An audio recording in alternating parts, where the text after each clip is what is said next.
Atheists are not inherently good people, nor are they morally superior to anyone else. And if any atheist tells you that, whether in person or in the comments, they're either delusional or they're lying, because that just isn't true. Uh, and usually I save these kind of unscripted, very casual videos for basically unedited for my members only. But I wanted to talk about this today because there's some drama going on in the atheist community between two well-known YouTubers and some stuff that I guess happened at the NaNoCon convention in 2025. This has all come to my attention. And so if you're a Christian, you might not be interested in any of that drama or what's going on. Heck, I'm not even that interested, but I need to talk about it. That'll be at the end of the video. So if you're a Christian and you're not interested in any of that, you can bail then. But I wanted to say that this whole nonsense that some atheists have, that they have the high road, that they know what morals are, that they understand morals even more than a Christian. It's not true. I have a video that I talk about how being an atheist made me a better person, and it did in a lot of ways, but my morals haven't changed. Who I am deep down inside hasn't changed. It's more that my motives have changed. Instead of trying to please a God, I'm now trying to help the world. Does that make sense? Does that make any sense to you? Um, Let me tell you what happened to me when I tried to join an atheist community here locally. When I deconstructed, of course, I was lonely. I've told you guys, I miss the church a lot. To this day, there's times that I still miss the church. I was kind of church addicted, so I wanted to get into a community because I like to serve. I like to be around others. And that's what I did. And I found out very quickly that at least the atheist community here was judgmental. They thought they were better than everyone else. There was a purity test to belong there. You had to have a certain kind of politics and you couldn't deviate at all. They were smug. They called conservatives names. Of course, not to their face behind their back. They over text and on Facebook groups, they said horrible things. And they also promoted violence. These were the people that were cheering when their people died that they didn't like. I'm not saying that when Pat Robertson died that I was sad or that what happened to Mr. Kirk. I'm not saying that I was devastated, but to be cheering and egging on the violence isn't something I wanted to do. They seemed so unaware. They seemed so unaware that they were just like the Christians in a lot of ways that I just got out of. I don't want a purity test. I don't want to have to belong to a certain political party. I'm an independent. I've told you guys that before. I'm really, literally in the middle ground politically. I don't want a purity test, and I didn't even want to spend my time talking about politics. That's not what I was there for. I was sick of that shit. Sick of talking about that when we have bigger fish to fry. If we're an atheist community and we're secularist and we're humanist, let's try and serve all human beings, theists and non-theists alike. And they were so unaware of their smugness. And my morals don't come from a purity test. They don't come from what political party I belong to. They don't come from the fact that I'm an atheist. My morals do come from the golden rule. I know you Christians are going to eat that up. See, I told you so. Jesus was right. I've never said that a lot of the things that Jesus said were wrong. I've never thought that. But also, the golden rule doesn't just stem from Jesus. You can read in text long before Jesus about basically the golden rule. Treat others how you want to be treated. Is it that hard? Now, here's where atheism helped me. When I was a Christian, I was treating others how I wanted to be treated, but I never took myself. I didn't take myself into consideration, and that made me a codependent. I was so worried about how others felt, what others wanted to do, so much so that if we were deciding where to go to eat, if I was in a group of people, even maybe just my sisters or something. I was more concerned that they went where they wanted to go, even if I hated it. And I would pretend, yes, let's go for sushi or something that I didn't like. I don't like, but I'd be like, yes, just as long as you're happy, then I'm happy. My happiness came from making other people happy.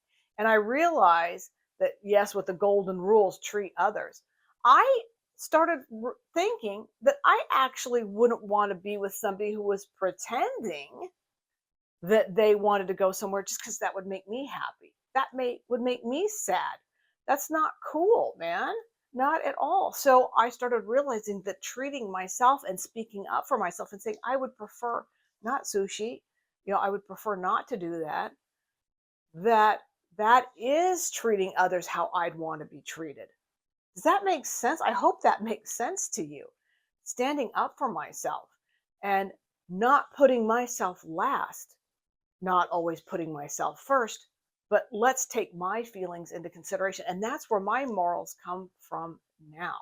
It's kind of made a full circle. I hope that makes sense. Now, for Christians, if you want to drop out, because this is where I'm going to talk about some of the drama that's going on. I don't like getting involved in drama. My husband used to, for the military, he was, what's the word for it? He was the person who would investigate things that happened between personnel for a long time. In other words, he would take a story and then he'd get the other side and he would help the commanders make a decision on what to do. And he told me something that was interesting. He said after doing this for a couple of years, uh, he found out that there's one story, then there's the second story, and then the truth. And the truth is not always, okay, here's the first story, here's the second story. The truth isn't always in the middle. Sometimes it's closer to this story, sometimes it's closer to that story, but they're three different things. They are always three different things. He never had a case where one person, this was the truth, or this was the truth. The truth was somewhere in there. And we're talking today about two well-known YouTubers, okay, Durante Lamar, who I've done a video on, and Matt Dillahunty. And there's some drama going on between these two. Matt Dillahunty calling Durante a misogynist, and Durante making a video calling Matt a liar, and so on. And I hate to see that. And I wasn't there, so I don't know. And I'm not going to get involved with it. I'm not going to make a video on it who I think is right or wrong. I've told you before that Matt Dillahunty's turned me off, not only with some of his staunch, purity test politics, but also he gets so angry. I think it might be time for him to retire. So I don't listen to him as much anymore as I used to. And Durante, I don't know him at all. Never spoken to him. I do have watched some of his videos, and I think that he's very good. I'll link the video down below so you can go watch it if you want to, what he has to say.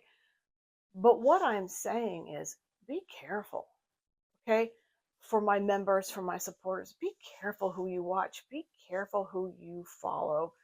Be careful about picking sides because we don't know. Durante's not telling the truth and Matt's not telling the truth. I can tell you that right now without knowing. And the truth is a third thing somewhere down in the middle. And there's one other thing that I want to talk about. I just found out that last year at that No NanaCon, I think it is, that they hold in Nashville, I was considering going this year. It's at the end of July, beginning in August in Nashville. And I was actually considering going, and I'm not going to go this year. I probably will go next year because I really I would like to meet some of these YouTubers and other atheists and see what it's all about. But I found out that in 2025, there was another clash between two YouTubers. One who is very unknown.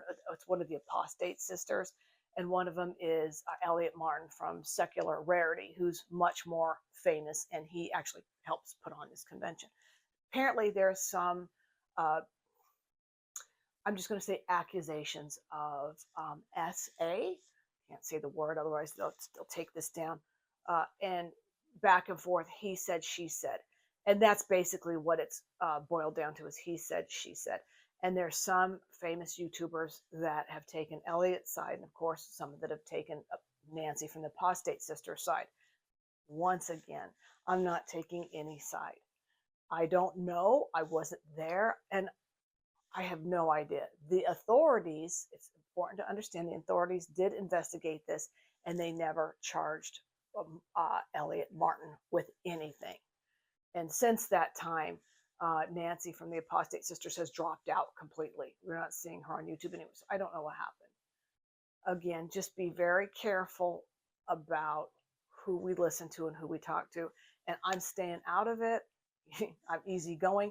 I'm too old and I don't care. I care about my own channel. I care about my members who mean so much to me. I care about my supporters. And I even care about the theists that come to my videos and watch this, because even though I can get testy with them at times, and sometimes they really irritate me, at the end of the day, isn't that what we're here for? So I'm going to do better. I'm going to try to do better with treating people the way, I guess, the golden rule that I would want to be treated. And anyway, you guys know how much I love you. Your support means everything to me. So keep on, give me a thumbs up. And if you are someone who's not yet supported me, who's not subscribed or become a member, come on, what are you waiting for? All right, guys, you have a great weekend, and I will see you next week. Oh, and if you haven't watched my video that I released yesterday, go take a look at that. We do some role playing.